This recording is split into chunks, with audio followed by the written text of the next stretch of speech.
यहाँ पे क्या हुआ, यहाँ पे आप आइटरेटर का यूज करके एलिमेंट को क्या करते हैं, गेट कर सकते हैं, ठीक।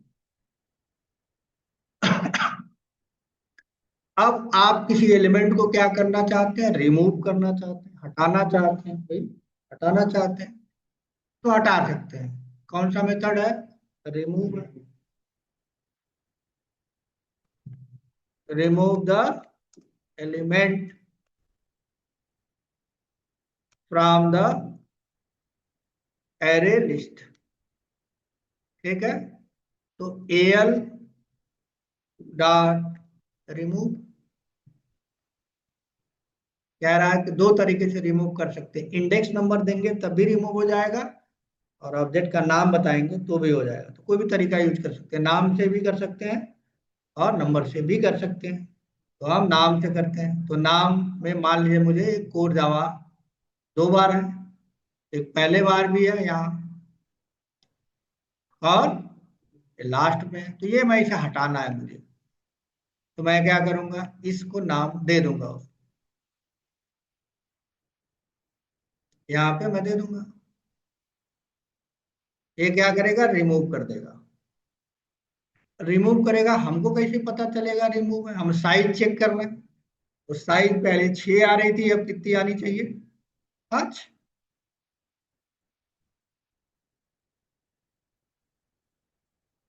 After the remove, after the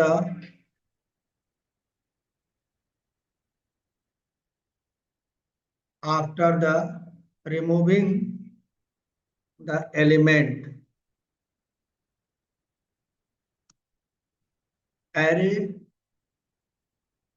list size, array की साइज आप जानना चाहते हैं तो ये चीज आएगा, तो साइज बता देगा। और अगर आप चाहते हैं प्रिंट करके देखना भी, लूप ना चला के सिंपल साइज को प्रिंट करके देख भी सकते हैं।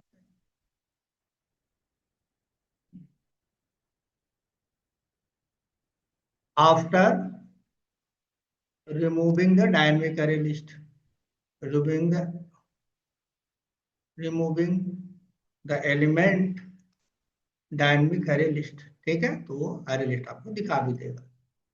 देख लेते हैं रन करा के।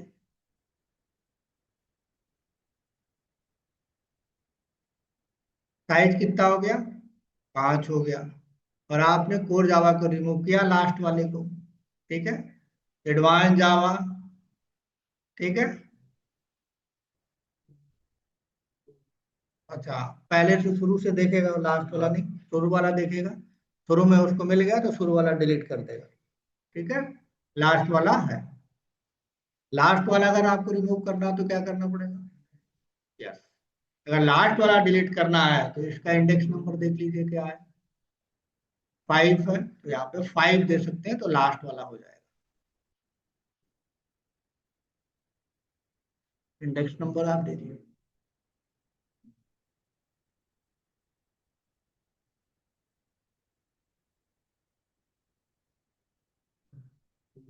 तो लास्ट वाला रिमूव हुआ, तो दोनों तरीके हैं, आप इंडेक्स नंबर देके करेंगे। बाय डिफॉल्ट अगर आपने कुछ नहीं बताया, क्या करता है वो, हाँ, पहला जहां मैच कर जाएगा उसको रिमूव।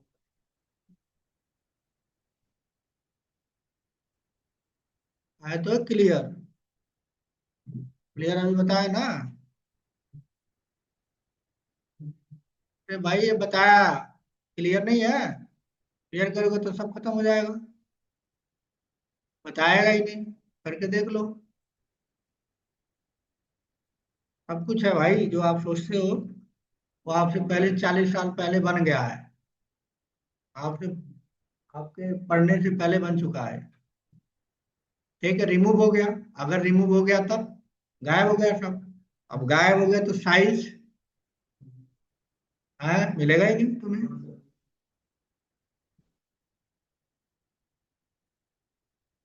और एलिमेंट,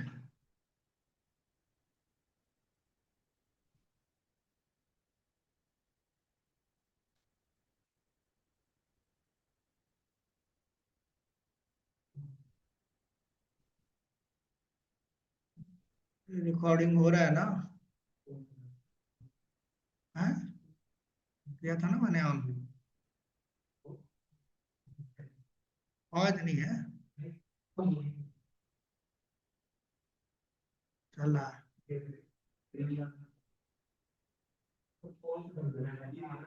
अच्छा अच्छा। अब हुआ है पहले। हाँ तो ठीक है।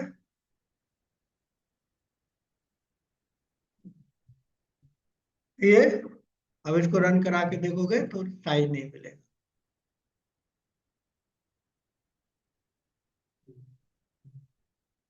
Size zero. ठीक है। हाँ तो रिमूव ऑल से क्या होता है, एक कलेक्शन से दूसरे कलेक्शन की चीजें रिमूव होती है। दो होता है रिलीट, और एक में दोनों ऐड कर रहा होता है। एक का कलेक्शन का नाम देते तो उसमें से पहले वाले में से दूसरा वाला रिमूव हो जाता है, क्लियर से हटता है, क्लियर से पूरा हट जाता है। और रिमूव ऑल आप बताएंगे तो कौन सा रिमूव ऑल, तो उसके में कलेक्शन में अगर कोई ग्रुप में ऐड करा हुआ है उस केस में रिमूव हो जाएगा। ठीक है। रुक लो पहले, क्वेश्चन बाद में पूछना, जो नहीं है वो बना लो आप लॉजिक लगा के। जो जनरल मेथड वही देगा, आपके हिसाब से नहीं देगा आप क्या सोच रहे हैं। जो दुनिया यूज करती है वो देगा। अगर आपको उससे अधिक चाहिए जो कि आपका पर्सनल है, ठीक, वो पर्सनल के लिए फिर आप अपनी एरे का लॉजिक आप लिखिए। उसके लिए जावा नहीं है, क्योंकि हर आदमी के हिसाब से नहीं बनाएगा। तो पूरे दुनिया में सॉफ्टवेयर इंजीनियर यूज करते हैं, जिनकी प्रोजेक्ट में जरूरत है, वही वो बना के देगा कॉमन मेथड। अनकॉमन के लिए आपके पास ढेर से है, आप ढेर से पढ़िए, और for loop, while loop, do while loop आपके पास है, उसको यूज कीजिए। अब आप सर्च करना, हर आदमी चाहेगा कि डेटा सर्च करना है आपको, उसके लिए कंटेन्स मेथड है। ठीक है। कंटेन्स मेथड ये बताएगा एलिमेंट है कि नहीं है। तो एयर डॉट कंटेन्स, ठीक है, ट्रू और फॉल्स बताएगा। तो आप उसको बता दीजिए क्या सर्च करना है आपको। आपको सर्च करना है स्प्रिंग, है कि नहीं है, तो ये बताएगा है, ट्रू दे देगा। ये सर्चिंग पर्पज के लिए। फॉर सर्चिंग, फॉर सर्चिंग, अगर ये मिल गया आपको तो क्या करेगा, ट्रू रिटर्न करके देगा। बुलियन बी, बी में क्या आ जाएगा, ट्रू आ जाएगा। चेक कर लो, इफ बी में ट्रू है तो इफ चल जाएगा। डेटा फाउंड, क्या लिख दोगे, एलिमेंट फाउंड।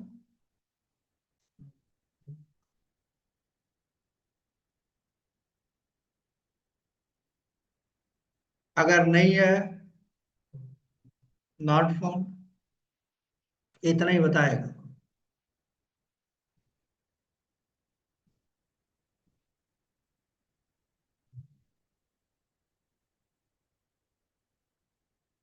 ठीक है। अगर आप चाहो तो इसको इस तरह से इतना लंबा चौड़ा लिखने की जरूरत नहीं, ये पूरा लाइन उठा के यहीं पे डाल दो, तब भी चलेगा, कोई जरूरत नहीं अलग से लाइन लिखने की जरूरत। ठीक है। तो कंटेनमेंट से ट्रू देगा, स्ट्रिंग है तो है, हो जाएगा। अगर आपने ऐसा एलिमेंट लिखा है जो है ही नहीं।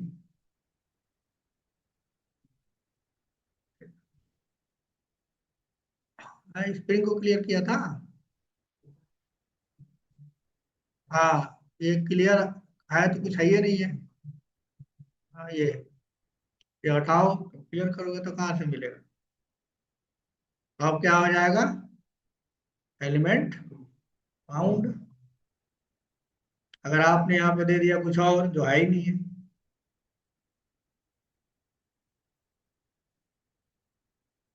तो ये हो गया आपका नॉट फाउंड।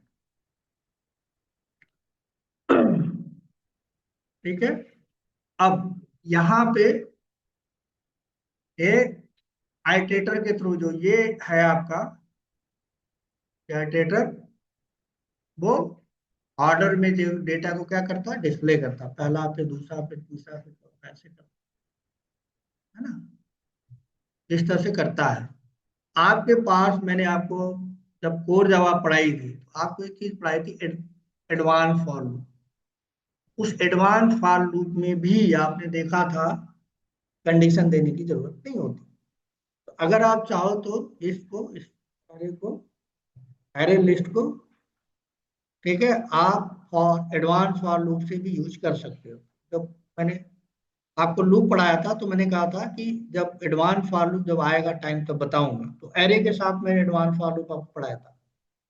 और फिर कलेक्शन के साथ भी आप यूज कर सकते हो कि कोई कंडीशन देने की जरूरत वहां पे नहीं होती। तो यहाँ पे सेम चीज हम लिख लेते हैं एक बार, एलिमेंट ट्रिवर्सिंग,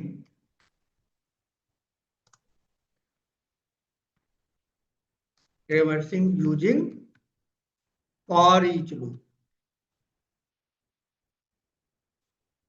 लूप और एडवांस फॉर लूप भी इसको कुछ लोग बोलते हैं।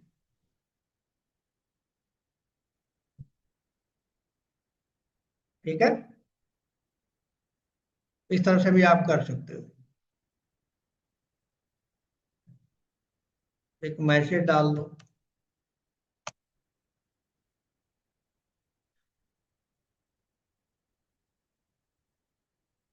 एरे लिस्ट एलिमेंट यूजिंग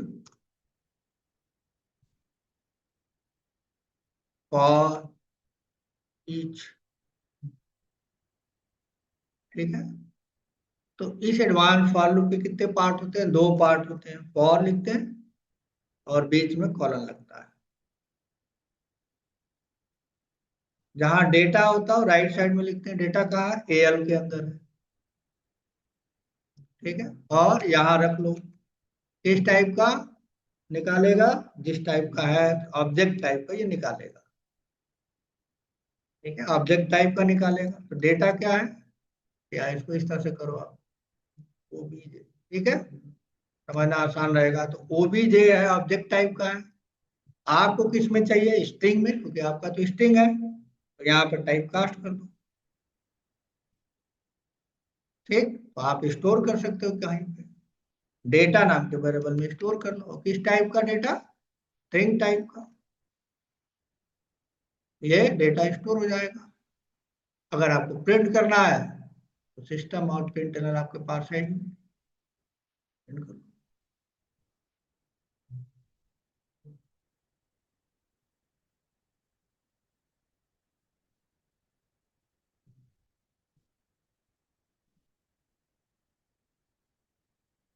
देखो इतनी सारी चीजें इसमें है, क्योंकि मैं पुराना वर्जन यूज कर रहा हूँ, ये वार्निंग दे रहा है कि भाई नया आ गया उसको यूज करो। तो आगे जब पढ़ाऊंगा आपको तो नया वर्जन यूज करूंगा तो ये सब वार्निंग नहीं आएंगे।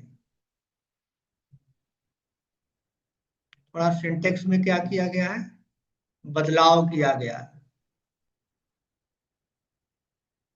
अरे एक बार हो नहीं रहा है, उठा रहे तो ले में देखते हैं, ऑप्शन ही नहीं आ रहा, नहीं आ रहा, जितना दिख रहा है उतना ही एक बार में कर सकते हैं।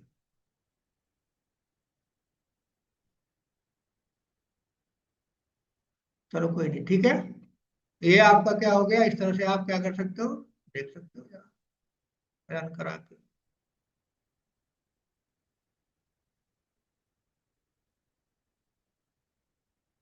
देखिए ये शुरू में 6 एलिमेंट थे, ये आपको डिस्प्ले आपने करा, फिर आइटेटर के थ्रू आपने डिस्प्ले करा यहाँ से यहाँ तक, फिर एक रिमूव करा था तो साइज चेक करा, 5 आ गया, फिर इसको डिस्प्ले करा तो उसमें से कोड जावा गायब हो गया। ठीक है, फिर साइज चेक करा 5, फिर फाइंड किया, एलिमेंट कंटेन्स मेथड यूज किया, स्ट्रिंग 1 दिया था तो नॉट फाउंड आ गया, और फिर और इस चीज को प्रिंट किया तो 5 ही था तो 5 किया, क्योंकि एक आपने डिलीट किया। ठीक है, तो ये आपका क्या हो गया, एरे लिस्ट। एक सिंपल वे में हम बात करें तो एरे लिस्ट का ये है। जब भी आपको डुप्लीकेसी मेंटेन करना, ऑर्डर मेंटेन करना है, मल्टीपल डेटा स्टोर करना है, तो आप स्टोर कर सकते हो। ठीक है, तो लिस्ट आइटेटर से भी आपने ये सारी चीजें करके देखी यहाँ से। ये ऑर्डर वाइड करता है, लेकिन अगर आपके पास ये है, सॉरी, लिस्ट आइटेटर, ये फॉरवर्ड डायरेक्शन में भी कर सकता है। तो नेक्स्ट क्लास में इसको हम लिस्ट आइटेटर के थ्रू भी देखेंगे। ठीक है, इसकी हिस्से के साथ फिर बाद में वेक्टर देखेंगे, इसकी क्या जरूरत है, फिर इसकी क्या जरूरत है, ऐसे वन बाय वन करेंगे, फिर इसकी क्या जरूरत है। ठीक है, तो अभी आप एरे लिस्ट देखिए जितना हो सकता है, और फिर आगे लिस्ट आइटेटर का क्या यूज है वो बताओ। आज के लिए इतना रखते हैं। सर अटेंडेंस नहीं हुआ है। अटेंडेंस भाई लगा लो आप लोग।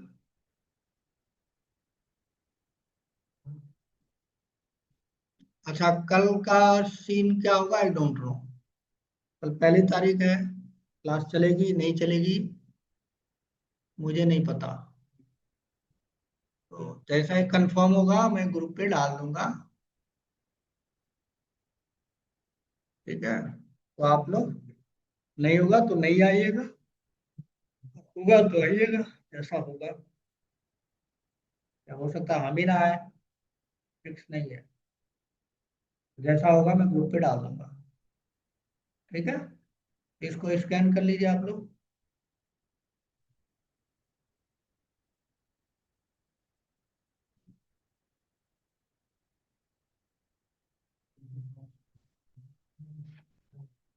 ठीक है।